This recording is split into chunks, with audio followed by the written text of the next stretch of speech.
Street style chicken fried rice வீட்டிலேயே எப்படி செய்கிறதுன்னு பார்க்கலாமா? என்னதான் ஹைஃபையான ரெஸ்டாரண்ட்டில் நம்ம தேடி தேடி போய் சாப்பிட்டாலும் அந்த நம்ம தெரு முனையில் கிடைக்கிற சிக்கன் ரைஸோட டேஸ்ட் வரவே வராது. எக்ஸாக்டாக அதே டேஸ்ட்டில் எப்படி செய்கிறதுன்னு பார்க்கலாம்.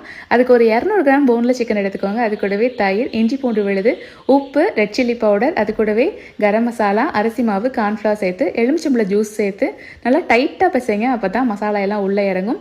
இப்போ இது நல்லா சூடான எண்ணெயில் போட்டு நல்லா கிறிஸ்பியாக பொரிச்சு குட்டி குட்டி பீஸாக கட் பண்ணி வச்சுக்கோங்க.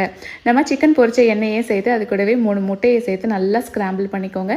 அது கூடவே பெரிய வெங்காயம், கேரட்டையும் சேர்த்து நல்லா வதக்கி விட்டுக்கோங்க. இப்போ அது கூடவே முட்டைக்கோஸ், கேப்சிகம்லாம் சேர்த்து அதையும் நல்லா இந்த மாதிரி வதக்கி விட்டுக்கோங்க. இப்போ நம்ம வெட்டி வச்ச சிக்கன் பீஸஸ் சேர்த்து அது கூடவே உப்பு, red chilli powder, garam masala, இஞ்சி பூண்டு பேஸ்ட் சேர்த்து ஒரு 2 நிமிஷம் நல்லா வதக்குங்க. ரொம்ப வதங்க வேண்டாம், லைட்டாக வதங்கினா போதும்.